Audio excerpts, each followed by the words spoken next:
آتے محرم تک گھر پہنچ گئے. اور یہ رجب عمرے کے لیے تھا. اس میں نا لوگ عمرہ کے لیے آتے تھے علیحدہ، یہ اس کے لیے رکھا ہوا. عمرہ جو ہے نا اب اس کی طرف لوگوں کا دھیان نہیں. رجب کا عمرہ بہت شان والا کیونکہ خلفاء راشدین اور صحابہ اس میں جاتے تھے. بلاد عرب کے لوگ آج کل بھی اس کو زیادہ اہمیت دیتے ہیں. بالکل یہ رجب تھا، یہ رجب الفرض. اس کو فرض تبھی کہتے ہیں نا کہ باقی 3 مہینے جو ہے حرام، ان سے یہ ایک الگ ہمارے یہاں رمضان کو زیادہ اہمیت دی جاتی ہے، وہ بھی بڑا درجہ بہت ٹھیک ہے، لیکن رجب کو بہت زیادہ اہمیت حاصل ہے بلاد عرب کے اندر. کچھ پڑھے لکھے لوگ یہ حدیث بھی بیان کر دیتے ہیں کہ رجب میرا رجب اللہ کا مہینہ، کوئی اس قسم کا نا کہ شعبان میرا اور یہ اس کا، یہ بھی حدیث پاک نہیں ٹھیک نہ حضور نے فرمائی. تو اپنی طرف سے باتیں نہیں بیان کر دیتے.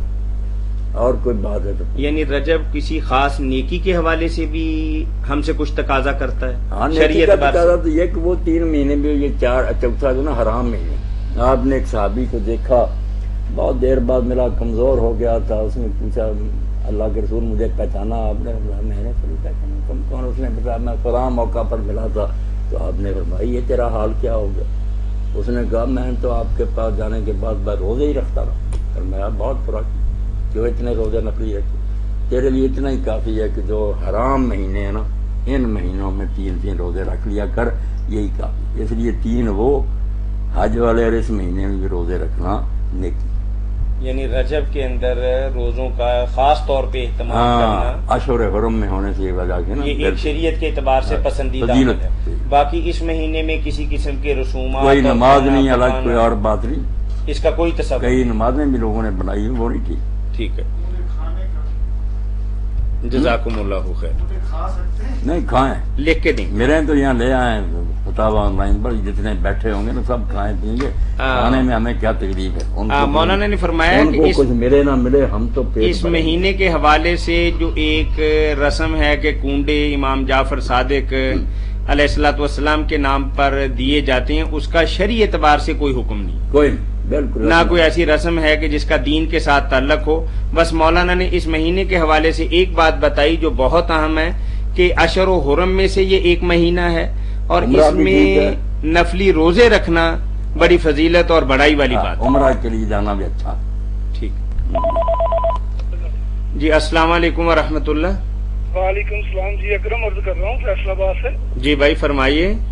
جی سر، وہ ایک آدمی نے میرے ساتھ فراڈ کیا تھا تقریباً 10-11 لاکھ روپے کا. اچھا جی، اس نے مجھے چوری کا سوتر دے دیا تھا. اس نے کیا بھیجا تھا؟ سوت دھاگا.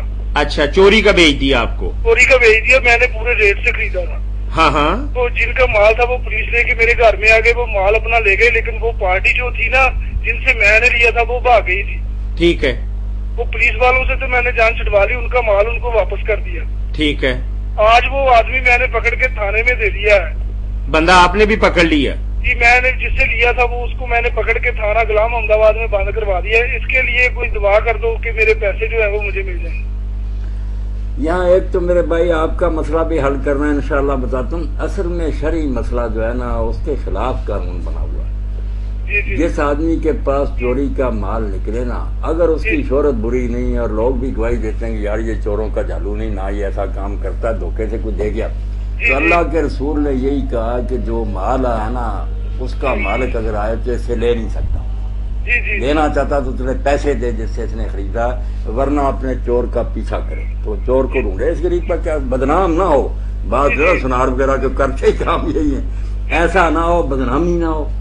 پھر اس کو دھوکے سے، اللہ کے رسول کا واضح فرمان ہے کہ کوئی اس سے نہیں لے سکتا. اس نے پیسے دے کے لیے، یہ جس کی چوری ہوئی ہے یہ تو ہوئی ہے نا بدقسمتی سے. یہ چور اپنا ڈھونڈے، اس سے اگر لینا چاہتا ہے تو اس نے پیسے دے جس سے جتنے میں اس نے خریدا.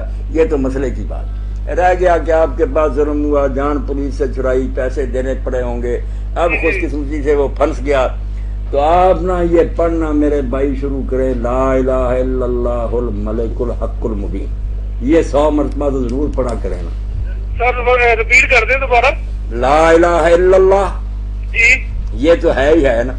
آگے ہے الملک، الملک، جی، الحق، الحق، المبین. جب لا الہ الا اللہ الملک الحق،